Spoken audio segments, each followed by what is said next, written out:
Hey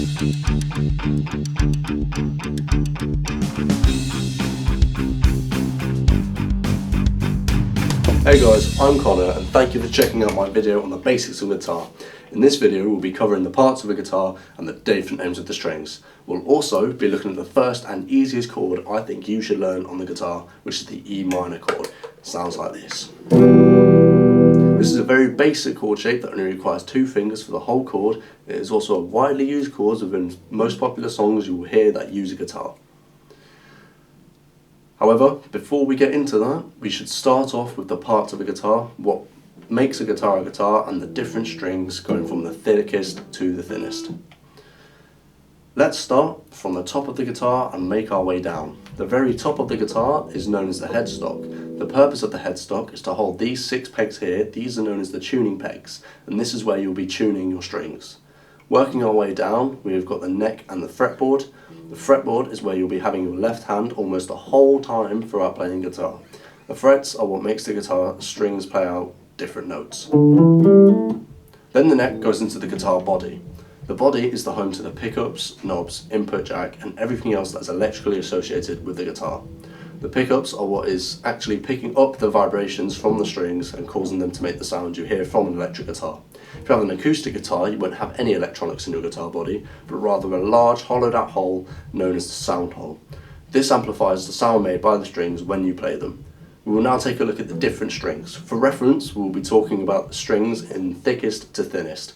There is a way I used to use when I was starting out to remember the strings. This was Eddie 8 Dynamite Goodbye Eddie. This is because the strings go E, A, D, G, B, E. One of the first things you'll notice is that the thickest and thinnest strings are both E strings. This is because both of these, they're both E, but they're just an octave apart, but this is a bit more advanced and leaning towards theory rather than practical. We'll only be needing 2 strings for this chord. These 2 strings are the A and the D string, or the 2nd and the 3rd string. We'll be playing the 2nd fret on both of these strings using our 4-finger and middle finger, and we will be strumming all 6 strings. Make sure to check that you are fully pressing down the strings just before this metal bar, which is the actual fret itself. Push down on the strings and strum all 6. Don't push down too hard, otherwise you will start to hurt your fingers and this could discourage you from the guitar. Also, don't press too lightly because otherwise you just won't play a chord, you'll just play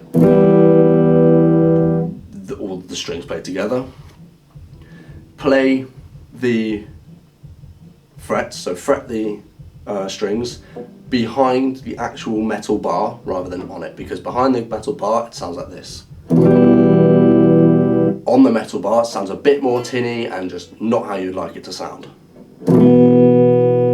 See what I mean? It just sounds a bit more dull and not quite as warming as you might want it. That is actually everything I will be covering in this video. I'm sorry it was so short and maybe a bit quick, but it's a chord that doesn't need much explaining. It is a very beginner chord, just to get you into the feeling of just playing the guitar, really. But yeah, thank you for checking in on this video. I hope you did enjoy and it did make a bit of sense. If not, I would highly appreciate if you left me a comment below explaining what I could do to be a bit better or to help you guys understand a bit more as well. I'd also appreciate a like on the video, and if you subscribe, that'd be amazing. You don't have to, but it is always appreciated. And thank you, and I will see you in the next video.